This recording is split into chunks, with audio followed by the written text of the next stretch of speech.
Fala galera, aqui é o professor Matheus e na aula de hoje a gente vai terminar essa lista de movimento uniforme basiquinha aqui do projeto Medicina. Na questão 13 já começa com esse textinho 1 aqui, te informando a aceleração da gravidade e a velocidade da luz no vácuo. A aceleração da gravidade da Terra, né? Então a questão 13 começa. Astrônomos observaram que a nossa galáxia, a Via Láctea, está a 2,5 vezes 10 a sexta anos-luz de Andrômeda, a galáxia mais próxima da nossa. Com base nessa informação, estudantes em uma sala de aula afirmaram o seguinte. Fizeram afirmações, você tem que ver se isso é verídico ou não, né? A distância entre a Via Láctea e Andrômeda é de 2,5 milhões de quilômetros. Olha, gente, nós já temos aqui a velocidade da luz e nós temos o tempo de um ano. Ó. Um ano tem aproximadamente isso aqui. Lembra que ano-luz é 1 ano vezes a velocidade da luz? Bora descobrir aqui então quanta distância tem 2,5 vezes 10 a sexta anos-luz. Bora lá. Ó, primeiro eu fiz o desenho aqui da Via Láctea e de Andrômeda. Se você pesquisar, você vai ver que a Via Láctea é bem parecida com o meu desenho e a gente está aqui. E Andrômeda é tipo assim também. Você tem então 2,5 vezes 10 a sexta anos-luz. Vou utilizar anos-luz AL porque eu gosto de L, então a gente usa também AC, tá? Para representar. 10 a sexta é milhões, tá, gente? Então já fui substituindo aqui. A primeira alternativa diz que a distância entre elas é de 2,5 milhões de quilômetros. Eu já estou falando que é falso. Por quê? Gente, anos-luz é muito maior que quilômetros. Vê que 1 quilômetro é uma distância mensurável, assim, a gente consegue andar. Só que um ano-luz é muito grande, gente. É a distância que a luz percorre depois de um ano. A luz demora segundos para dar uma volta na Terra, então é muito maior do que quilômetro. Por isso que está falso. Porque está dizendo exatamente 2,5 milhões de quilômetros. E aqui é 2,5 milhões de anos-luz. Então a primeira já está falsa, por absurdo, né? Segunda opção. A distância entre a Via Láctea e Andrômeda é maior que 2 vezes 10 a 19 km. A distância entre a Via Láctea e Andrômeda.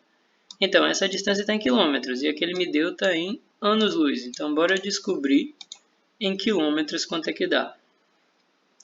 Primeiro eu vou descobrir quanto é um ano-luz, né? Ano eu sei que é 3 vezes 10 a 7 segundos. Não sei isso de cabeça, tá aqui, ó, anotado.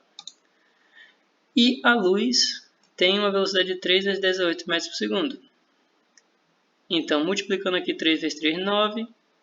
Potência de 10, mesma base. Somos expoente. 7 mais 8, 15, né? E aí eu sei que 1 anos-luz tem isso. Só que ele me disse 2,5 vezes 10 a sexta. Então, onde tem aqui a letrinha A e L, para virar M, eu tenho que botar todo esse valor. 9 vezes 10 a 15. Então, eu fico com essa continha linda aqui.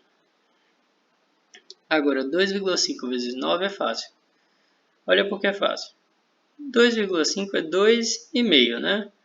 2 vezes 9 dá 18. 18 mais metade de 9. Metade de 9 é 4,5. 18 mais 4, 22. 22 com 0,5, 22,5. Potência de mesma base, somos expoente na multiplicação. 15 mais 6, 21 metros. Pronto. Só que a afirmação lá está em quilômetros. Se eu quero de metros para quilômetros, eu retiro 3 unidades dessa potência de 10. 22 menos 3 quilômetros. E eu botei notação científica também, ó, gente. Eu passei essa vírgula para cá. Se o número diminuiu, a base aumenta. Fica 2,25 vezes 10 a 22. E aí transformei em quilômetros. Então você tem 2,25 vezes 10 a 22 menos 3, 19. E esse vírgula 25 aqui parece que é pouco, mas é muito, gente. Então é maior do que 2.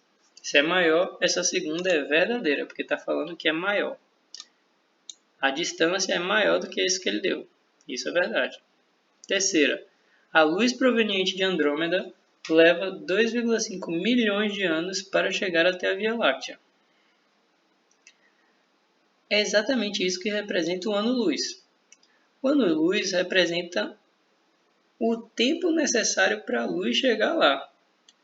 Se eu digo assim, ó, x anos-luz, sempre vão demorar x anos para a luz percorrer, né? Um ano-luz vai demorar um ano para a luz percorrer. Então, se aqui ele está falando 2,5 milhões de anos, e ele disse que é 2,5 milhões de anos-luz, está corretíssimo. Essa é a terceira e está verdadeira. Então, verdadeira a gente tem só a segunda e a terceira, né? Então, a 2 e a 3 é a alternativa E. A alternativa E está corretíssima, né? Vamos para a questão 14. No momento em que irá imprimir um texto, a cabeça de impressão de uma impressora de jato de tinta parte de sua posição de descanso, iniciando o processo de vai e vem em que é capaz de imprimir linhas de um lado para o outro e vice-versa. Gente, olha o que ele falou aqui, ó. Se ela partir da sua posição de descanso, bora considerar isso como zero, né? Então ela começa um processo de vai e vem riscando em que é capaz de imprimir linhas de um lado para o outro e vice-versa. Os momentos de aceleração e desaceleração da cabeça de impressão são tão rápidos que podem ser considerados instantâneos, conforme a figura no gráfico. Conforme representado no gráfico. Perceba que aqui não tem um crescimento da velocidade, simplesmente a velocidade já começa grande, depois já fica inverte, grande, inverte. Então é como se estivesse indo e voltando muito rápido. Uma vez que a largura de uma linha que está sendo impressa é 16 centímetros, gente, se uma linha é 16 centímetros, essa área aqui ó, tem que ser exatamente 16, porque se vai e volta, tem que riscar exatamente no mesmo lugar, né? Então se fosse maior, não ia riscar uma linha, né? O valor absoluto da velocidade da cabeça de impressão em metros por segundo. O valor absoluto é o módulo, gente. Bora lá. Nós sabemos que a área do gráfico velocidade em relação ao tempo é o deslocamento. Então essa área aqui tem que valer 16. Só que, olha essa habilidade aqui, ó. É muito frequente em prova de vestibular. Daqui para cá é 1. No meio tem que ser quanto? 0,5, né, gente? Metade de 1. Se a largura é 16 centímetros, a gente já transforma em metros, porque ele quer em metros por segundo. Vai ficar 0,16, porque você tem que voltar duas casas. Uma, duas, vai ficar aqui na frente a vírgula. Aí você bota um 0. Como o ΔS é a área, a gente tem que a área é 16. E a área é de exatamente um retângulozinho, onde a base é 0,5 e a altura é V, a velocidade que a gente não sabe. 0,16 é 0,5V. O 0,5 passa dividindo. Agora, se em cima e embaixo está aqui com 0,5, aí tem um macete, ó. 0,5 para virar 1, você multiplica por 2. Então, multiplica por 2 em cima e embaixo. Aqui vai virar 1 e aqui vai virar 0,32. Acabou-se o cara 12. 0,32 metros por segundo. Letra C. Bem tranquilinha de fazer essa questão. Questão de gráfico importante, né? Vamos agora para a questão 15. Nos últimos meses, assistimos os danos causados por terremotos. O epicentro do terremoto é a fonte de ondas mecânicas tridimensionais que se propagam sobre a superfície terrestre. Essas ondas são de dois tipos, longitudinais e transversais. Então, são as ondas sísmicas, né? As ondas longitudinais viajam mais rápido que as transversais, e por atingir as estações sismográficas primeiro, são também chamadas de ondas primárias. Então, você tem ondas primárias e as transversais chamadas de ondas secundárias. A distância entre a estação sismográfica e o epicentro do terremoto pode ser determinada pelo registro no sismógrafo do intervalo de tempo decorrido entre a chegada da onda primária e da onda secundária. Considere uma situação hipotética extremamente simplificada na qual do epicentro de um terremoto na Terra são enviadas duas ondas. Uma transversal, que viaja com a velocidade de 4 km por segundo, e outra longitudinal, que viaja com a velocidade de 6 km por segundo. Supondo que a estação sismográfica mais próxima do epicentro esteja situada a 1.200 km deste, Qual a diferença de tempo transcorrido entre a chegada das duas ondas no sismógrafo? Então ele quer saber a diferença de tempo. Se uma é mais rápida do que a outra, primeiro vai chegar essa de 6, depois vai chegar de 4.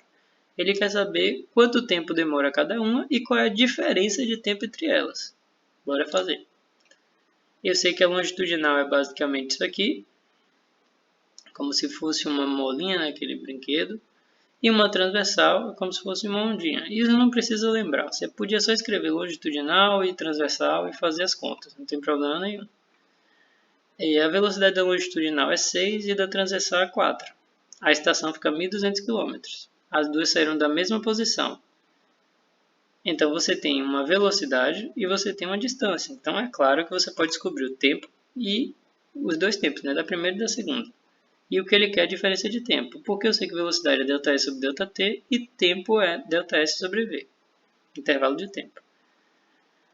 Aí aqui eu tenho T2 menos T1, vai ser ΔS sobre V2 menos ΔS sobre V1, já vou fazer direto. ΔS é 1.200 km e a velocidade está em km por segundo, então minha resposta já vai dar em segundos certinho. 12 por 4, 3, aqui vira 300, e 12 por 6, 2, vira 200. 300 menos 200, 100 segundos, letra B.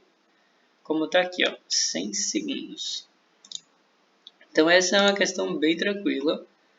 É uma questão que dá para vocês fazerem sozinhos e tal. E se não estiver conseguindo fazer esse tipo de questão, envia mensagem para mim, que a gente vê o que faz. Questão 16 agora. Um automóvel A parte a 40 km por hora na faixa da direita, numa via de mão única. Um automóvel B, 100 metros atrás de A, parte no mesmo instante a 60 km por hora na faixa da esquerda. O tempo e segundos necessário para que os veículos fiquem lado a lado é... Gente, esse termo aqui numa via de mão única só vai para frente, tá bom? Então você tem que pensar isso aí. Um está na faixa da direita, o outro está na esquerda, mas só vai para frente. Então, bora desenhar a situação. Só vai para a direita, no caso. Desenhe logo o A. Se o A está na posição 0, o B tem que estar 100 metros atrás. Então, eu vou considerar aqui, ó, menos 100, a posição inicial dele. A velocidade do A é 40, como a questão disse, ó, 40. E a velocidade do B é 60. Quanto tempo demora para eles ficarem emparelhados? Emparelhados é a mesma coisa de encontro, então você tem que igualar as funções horárias. Escrevi a função do primeiro e do segundo, aqui. Substituir posição inicial do A está no 0, posição inicial do B está no menos 100, a velocidade do A 40 e a velocidade do B 60. O tempo é nossa incógnita. No encontro eu sei que as duas são iguais, vou igualar as duas equações e vou descobrir aqui, ó, 40t igual a menos 100 mais 60t. Pego esse 40t e passo para o lado de cá, para a direita, e o menos 100 para a esquerda. Se está negativo vai ficar positivo, e o 40 passa para cá negativo. 60 menos 40 é 20, o 20 passa dividindo, 100. Só que esse 100 está em metros. Olha, gente, 100 metros. E a velocidade é em km por hora. Cuidado. Aí eu vou transformar aqui, está em metros, para virar quilômetros, 3 casas. 1, 2, 3. 0,1 km sobre 20 km por hora. Agora sim está massa e minha resposta vai estar em horas. 0,1 por 20 parece que é difícil, mas é bem tranquilo. 20 para virar 100 é só multiplicar por 5. Então, multiplico por 5 aqui vira 100. E 0,1 vezes 5 dá 0,5. Eu podia parar aqui, porque aqui está em horas, né? Só que a resposta aqui é em segundos. 1 hora são 3.600 segundos. Você vai botar aqui, ó, 3.600 segundos. Corta esse 0 com esses zeros. E aí você fica com 0,5 vezes 36. 0,5, gente, é 50%. Quanto é metade, então, de 36? 18 segundos. Letra A, rapidinho. Nem precisava fazer isso. E essa é uma questão que eu não achei muito difícil, não. Acho que vocês conseguem já fazer também numa boa. E vamos para a próxima. Questão 17. Essa é legal, de gráfico. O gráfico a seguir mostra a posição de uma partícula que se move ao longo do eixo x em função do tempo. Calcule a velocidade média da partícula no intervalo entre 2 segundos e 8 segundos, em metros por segundo. Gente, no tempo 2, você tem que saber exatamente onde ela está. 40, né? Menos 40. E no tempo 8, ela está no 20. Então, esses dados a gente tem que escrever e calcular a velocidade média. Quando o tempo é igual a 2, a posição é menos 40. E quando o tempo é igual a 8, a posição é 20. Velocidade média, ΔE sobre ΔT.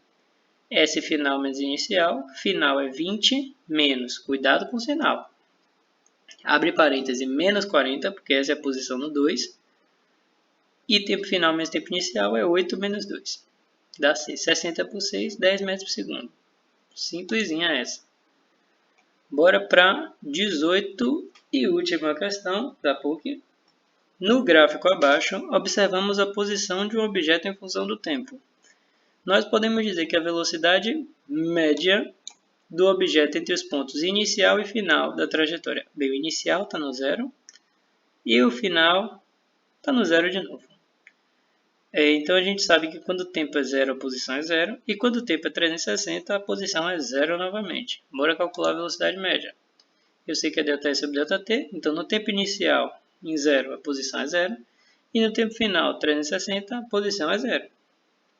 Velocidade média é esse final menos esse inicial, 0 menos 0 dá 0, e tempo final menos tempo inicial vai ficar 360 menos 0, que dá 360. Só que 0 dividido por 360 dá 0. Então a velocidade média nesse movimento da 18 é 0. Bora pensar um pouquinho sobre isso, gente. A velocidade média, ela vai te dizer exatamente a média das velocidades. Não é a média das velocidades, mas ela representa, em média, qual foi a velocidade, né? A gente discute bastante em sala sobre esse conceito de velocidade média. O que eu quero sinalizar para vocês é que, em cada instante, a velocidade foi diferente. Só que daqui para cá, ó, observa, se eu fizer uma reta que liga a posição, esse gráfico daqui para cá, percebe que ela vai estar na horizontal? Se a reta está na horizontal é porque a velocidade é 0. Aqui em cima também, ó, se fosse fazer uma reta entre dois pontos bem próximos aqui, ó, ia dar uma reta horizontal. Então aqui em cima a velocidade foi 0 e embaixo a velocidade também foi 0. Onde é que a velocidade foi máxima? Podia ser uma possível questão. Foi aqui, ó, gente. Estão vendo que essa inclinação é a maior possível? E ela foi negativa, porque tem inclinação decrescente. Então aqui foi a velocidade máxima. Aqui também você tem uma velocidade muito grande, ó. No início e no fim ele tem uma velocidade muito grande. Uma velocidade instantânea, muito grande. Mas aqui é que você tem a velocidade negativa. Então, nesses dois inícios aqui, ó, a velocidade tem o maior módulo, né? Sempre analise a inclinação. Galera, isso é tudo por hoje. Depois a gente vai fazer uma lista de gráficos desse material. Essa parte gráfica desse material é incrível. E eu fico por aqui. Valeu, galera. Tchau. Bons estudos aí.